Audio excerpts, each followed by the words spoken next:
ರಾಜ್ಯದ ಮುಖ್ಯಮಂತ್ರಿ ಸಿಎಂ ಸಿದ್ದರಾಮಯ್ಯರವರು ತಮ್ಮ 17ನೇ ಬಜೆಟ್ ಮಂಡನೆ ಮಾಡಿದ್ದು, ಬಜೆಟ್ನಲ್ಲಿ ರಾಜ್ಯದ ಎಲ್ಲ ಗೃಹಲಕ್ಷ್ಮಿಯರಿಗೆ ಹಾಗೂ ಬಿಪಿಎಲ್ ರೇಷನ್ ಕಾರ್ಡ್ ಇದ್ದವರಿಗೆ ಮತ್ತು ರೈತರಿಗೆ ಬಂಪರ್ ಘೋಷಣೆಗಳನ್ನು ನೀಡಿದ್ದಾರೆ. ಕೊನೆಗೂ ರಾಜ್ಯದ ಮುಖ್ಯಮಂತ್ರಿ ಸಿಎಂ ಸಿದ್ದರಾಮಯ್ಯನವರು ಮಹಿಳೆಯರಿಗಾಗಿ ಮತ್ತೊಂದು ಹೊಸ ಯೋಜನೆ ಘೋಷಣೆ ಮಾಡಿದ್ದು, ಈ ಯೋಜನೆಯ ಅಡಿಯಲ್ಲಿ 5,000 ರೂಪಾಯಿ ಹಣ ಉಚಿತವಾಗಿ ಘೋಷಿಸಿದ್ದಾರೆ. ಹಾಗೂ ರಾಜ್ಯದಲ್ಲಿರುವ ಪ್ರತಿಯೊಬ್ಬ ರೈತರಿಗೂ ಮತ್ತು ಬಡ ಕುಟುಂಬಗಳು ಹೊಂದಿರುವ ಬಿಪಿಎಲ್ ರೇಷನ್ ಕಾರ್ಡ್ ಇದ್ದವರಿಗೂ ಸಿಹಿ ಸುದ್ದಿಯನ್ನು ನೀಡಿದ್ದಾರೆ.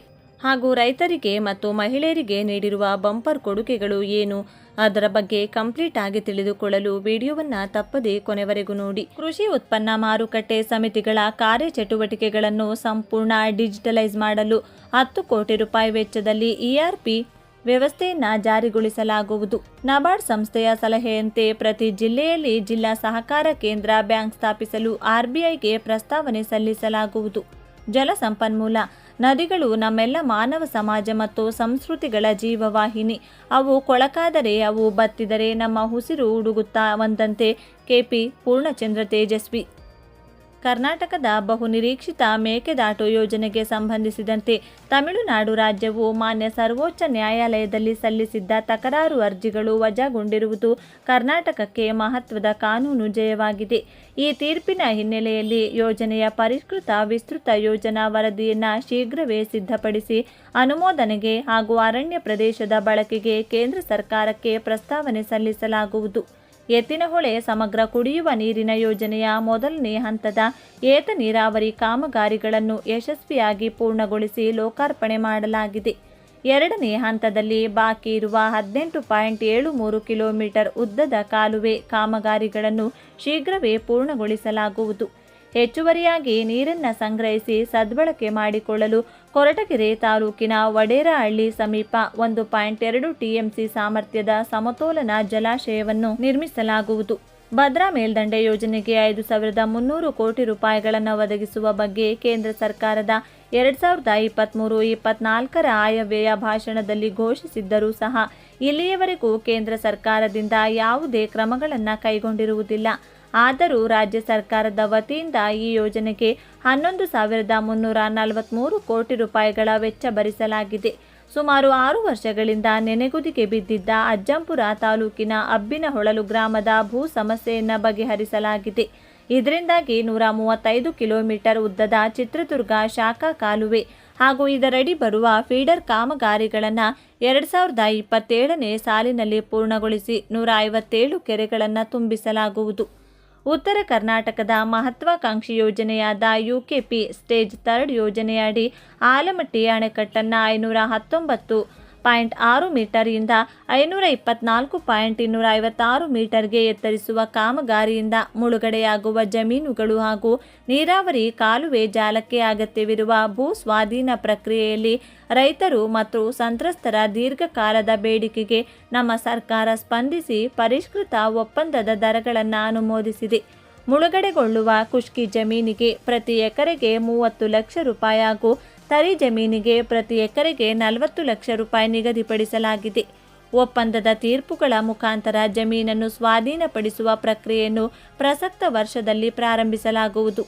ತುಂಗಭದ್ರಾ ಅಣೆಕಟ್ಟಿನ ಶಿಥಿಲಗೊಂಡಿರುವ 33 ಗೇಟುಗಳನ್ನು ಬದಲಾಯಿಸಿ ಹೊಸ ಗೇಟುಗಳ ಅಳವಡಿಕೆಯನ್ನು ಮುಂಗಾರು ಪೂರ್ವದಲ್ಲಿ ಪೂರ್ಣಗೊಳಿಸಲಾಗುವುದು. ಮುಂದುವರೆದು ತುಂಗಭದ್ರಾ ಜಲಾಶಯದಲ್ಲಿ ಹೂಳಿನ ಶೇಖರಣೆಯಿಂದ ನೀರಿನ ಸಂಗ್ರಹಣಾ ಸಾಮರ್ಥ್ಯದ ಕೊರತೆಯನ್ನು ನೀಗಿಸಲು ಕೊಪ್ಪಳ ಜಿಲ್ಲೆಯ ನವಲಿ ಬಳಿ ಸಮತೋಲನ ಜಲಾಶಯ ನಿರ್ಮಾಣ ಸೇರಿದಂತೆ ಇತರೆ ಪರ್ಯಾಯ ಮಾರ್ಗೋಪಾಯಗಳ ಕುರಿತು ಈಗಾಗಲೇ ಚಿಂತಿಸಲಾಗಿದೆ. ಇವುಗಳಲ್ಲಿ ಸಮಯೋಚಿತ ಪರ್ಯಾಯ ಮಾರ್ಗದ ಕುರಿತು ನೆರೆಯ ಆಂಧ್ರಪ್ರದೇಶ ಹಾಗೂ ತೆಲಂಗಾಣ ರಾಜ್ಯಗಳೊಂದಿಗೆ ಸಮಾಲೋಚಿಸಿ ತುಂಗಭದ್ರಾ ಮಂಡಳಿಯ ಸಹಮತಿಯೊಂದಿಗೆ ಯೋಜನೆಯನ್ನು ಅನುಷ್ಠಾನಗೊಳಿಸಲು ತೀವ್ರತರವಾಗಿ ಪ್ರಯತ್ನಿಸಲಾಗುವುದು. ಮಹದಾಯಿ ಕಣಿವೆಯ ಕಳಸಾ-ಬಂಡೂರು ನಾಲಾ ಯೋಜನೆಗಳಡಿ ಅರಣ್ಯ ತೀರುವಳಿ ಪಡೆಯಲು ರಾಜ್ಯ ಸರ್ಕಾರವು ಕೇಂದ್ರ ಪರಿಸರ ಸಚಿವಾಲಯ ಮತ್ತು ರಾಷ್ಟ್ರೀಯ ವನ್ಯಜೀವಿ ಮಂಡಳಿಯಲ್ಲಿ 2 ವರ್ಷಗಳಿಂದ ನಿರಂತರ ಪ್ರಯತ್ನಿಸಿದ್ದರೂ ಈವರೆಗೆ ತೀರುವಳಿ ಲಭಿಸಿರುವುದಿಲ್ಲ. ಈ ಯೋಜನೆಗಳಿಗೆ ಈಗಾಗಲೇ ಗುತ್ತಿಗೆ ವಹಿಸಲಾಗಿದ್ದು, ಕೇಂದ್ರ ಸರ್ಕಾರದಿಂದ ಅರಣ್ಯ ತೀರುವಳಿ ದೊರೆತ ಕೂಡಲೇ ಕಾಮಗಾರಿಗಳನ್ನು ಪ್ರಾರಂಭಿಸಲಾಗುವುದು. ಈ ವಿಳಂಬದಿಂದ ರಾಜ್ಯ ಸರ್ಕಾರದ ದೊರೆ ಹೆಚ್ಚಾಗುತ್ತಿದೆ. ಚಾಮರಾಜನಗರದ ಹಾನೂರು ತಾಲೂಕಿನಲ್ಲಿ ಅಂತರ್ಜಲ ಹೆಚ್ಚಿಸಿ ಕುಡಿಯುವ ನೀರು ಹಾಗೂ 12,000 ಎಕರೆ ಬಾಧಿತ ಅಚ್ಚುಕಟ್ಟು ಪ್ರದೇಶಕ್ಕೆ ನೀರಾವರಿ ಒದಗಿಸಲು ಉಡುತೊರೆ ಹಳ್ಳ ಯೋಜನೆಯನ್ನು 490 ಕೋಟಿ ರೂಪಾಯಿ ವೆಚ್ಚದಲ್ಲಿ ಕೈಗೆತ್ತಿಕೊಳ್ಳಲಾಗುವುದು. ವಿಜಯಪುರ ಜಿಲ್ಲೆಯ ಬಾಬಾನಗರದಲ್ಲಿ 0.67 ಟಿಎಂಸಿ ಸಾಮರ್ಥ್ಯದ ಸಂಗ್ರಹಣಾ ಜಲಾಶಯವನ್ನು ತುಬಚಿ ಬಬಲೇಶ್ವರ ಏತ ನೀರಾವರಿ ಯೋಜನೆಯಡಿ ನಿರ್ಮಿಸಲು ತಾತ್ವಿಕ ಅನುಮೋದನೆ ನೀಡಲಾಗುವುದು. ಜಲಸಂಪನ್ಮೂಲ ಇಲಾಖೆ ವ್ಯಾಪ್ತಿಯ 4 ನಿಯಮಗಳಡಿ ಪೂರ್ಣಗೊಳ್ಳುವ ಹಂತದಲ್ಲಿನ 12 ನೀರಾವರಿ ಯೋಜನೆಗಳು, 22 ಕೆರೆ ತುಂಬುವ ಯೋಜನೆಗಳು ಮತ್ತು 3 ಆಧುನಿಕ ಯೋಜನೆಗಳನ್ನು ಆದ್ಯತೆ ಮೇರೆಗೆ ಪೂರ್ಣಗೊಳಿಸಿ 1.16 ಲಕ್ಷ ಹೆಕ್ಟೇರ್ ಅಚ್ಚುಕಟ್ಟು ಪ್ರದೇಶಕ್ಕೆ ನೀರಾವರಿ ಸೌಲಭ್ಯ ಕಲ್ಪಿಸಲಾಗುವುದು. ಯೋಜನೆಗಳ ಪಟ್ಟಿಯನ್ನು ಅನುಬಂಧ 1ರಲ್ಲಿ ಲಗತ್ತಿಸಿದೆ. ಕೃಷ್ಣ, ಕಾವೇರಿ, ಗೋದಾವರಿ ಹಾಗೂ ಇತರೆ ನದಿ ಕಣಿವೆಗಳಲ್ಲಿ ಒಟ್ಟಾರೆ 8,045 ಕೋಟಿ ರೂಪಾಯಿ ಮೊತ್ತದ 75 ನೀರಾವರಿ ಕಾಮಗಾರಿಗಳನ್ನು ಅನುಷ್ಠಾನಗೊಳಿಸಲಾಗುವುದು. ಯೋಜನೆಗಳ ಪಟ್ಟಿಯನ್ನು ಅನುಬಂಧ 2ರಲ್ಲಿ ಲಗತ್ತಿಸಿದೆ. ರಾಜ್ಯದ ಕಾಡಾ ಪ್ರಾಧಿಕಾರದಡಿ ಹತ್ತಿಕುಣಿ ಹಾಗೂ ತುಂಗಭದ್ರಾ ಎಡದಂಡೆ ಶಾಖಾ ಕಾಲುವೆಯಡಿ ಬರುವ 4,745 ಹೆಕ್ಟೇರ್ ಅಚ್ಚುಕಟ್ಟು ಪ್ರದೇಶದಲ್ಲಿ ನೀರಿನ ಬಳಕೆಯ ದಕ್ಷತೆಯನ್ನು ಹೆಚ್ಚಿಸುವ ಉದ್ದೇಶದಿಂದ ಪ್ರೆಷರೈಸ್ಡ್ ಪೈಪ್ಡ್ ನೆಟ್ವರ್ಕ್ ಪದ್ಧತಿಯನ್ನು ಅಳವಡಿಸಿ ನೀರಾವರಿ ವ್ಯವಸ್ಥೆಯನ್ನು ಆಧುನೀಕರಿಸಲಾಗುವುದು. ಸಣ್ಣ ನೀರಾವರಿ ಹೆಬ್ಬಾಳ ನಾಗಾವರ ಕಣಿವೆಯ 3ನೇ ಹಂತದಲ್ಲಿ ಶಿಡ್ಲಘಟ್ಟದ ಅಮಾನಿ ಕೆರೆಯಿಂದ ಶಿಡ್ಲಘಟ್ಟ ತಾಲೂಕಿನ 45 ಕೆರೆಗಳಿಗೆ ಮತ್ತು ಚಿಂತಾಮಣಿ ತಾಲೂಕಿನ 119 ಕೆರೆಗಳು ಸೇರಿ ಒಟ್ಟಾರೆ 164 ಕೆರೆಗಳಿಗೆ ನೀರು ತುಂಬಿಸುವ ಯೋಜನೆಯನ್ನು 237 ಕೋಟಿ ರೂಪಾಯಿಗಳ ಅಂದಾಜು ಮೊತ್ತದಲ್ಲಿ ಅನುಷ್ಠಾನಗೊಳಿಸಲಾಗುವುದು. ಹೊಸಕೋಟೆ ತಾಲೂಕಿನ ಸೂಲಿಬೆಲೆ ಮತ್ತು ನಂದಗುಡಿ ಹೋಬಳಿಗಳ 59 ಕೆರೆಗಳಿಗೆ HN ವ್ಯಾಲಿ ಯೋಜನೆಯಿಂದ ಸಂಸ್ಕರಿಸಿದ ತ್ಯಾಜ್ಯ ನೀರನ್ನು ಏತ ನೀರಾವರಿ ಮೂಲಕ ತುಂಬಿಸುವ ಕಾಮಗಾರಿಯನ್ನು 140 ಕೋಟಿ ರೂಪಾಯಿಗಳ ಅಂದಾಜು ಮೊತ್ತದಲ್ಲಿ ಅನುಷ್ಠಾನಗೊಳಿಸಲಾಗುವುದು. ಬೆಂಗಳೂರು ನಗರದ ವೃಷಭಾವತಿ ವ್ಯಾಲಿಯಿಂದ ದ್ವಿತೀಯ ಹಂತದಲ್ಲಿ ಸಂಸ್ಕರಿಸಿದ 308 MLD ನೀರಿನಿಂದ 259 ಕೆರೆಗಳನ್ನು ತುಂಬಿಸುವ ಮೂಲ ಯೋಜನೆಯ ಪೈಕಿ ಗೋಪಾಲಪುರ ಕೆರೆಯಿಂದ ನೆಲಮಂಗಲ ಮತ್ತು ದೊಡ್ಡಬಳ್ಳಾಪುರ ತಾಲೂಕಿನ 119 ಕೆರೆಗಳಿಗೆ ನೀರನ್ನು ತುಂಬಿಸುವ ಯೋಜನೆಯನ್ನು 650 ಕೋಟಿ ರೂಪಾಯಿಗಳಲ್ಲಿ ಕೈಗೆತ್ತಿಕೊಳ್ಳಲಾಗುವುದು. 2025-26ನೇ ಸಾಲಿನಲ್ಲಿ ರಾಜ್ಯದ ಎಲ್ಲ ಜಿಲ್ಲೆಗಳಲ್ಲಿ ಏತ ನೀರಾವರಿ, ಚೆಕ್ ಡ್ಯಾಂ, ಕೆರೆಗಳ ಪುನಶ್ಚೇತನ, ಅಭಿವೃದ್ಧಿ ಮತ್ತು ಮುಂತಾದ 112 ಕಾಮಗಾರಿಗಳನ್ನು 1,793 ಕೋಟಿ ರೂಪಾಯಿ ವೆಚ್ಚದಲ್ಲಿ ಅನುಷ್ಠಾನಗೊಳಿಸಲು ಅನುಮೋದಿಸಿದೆ.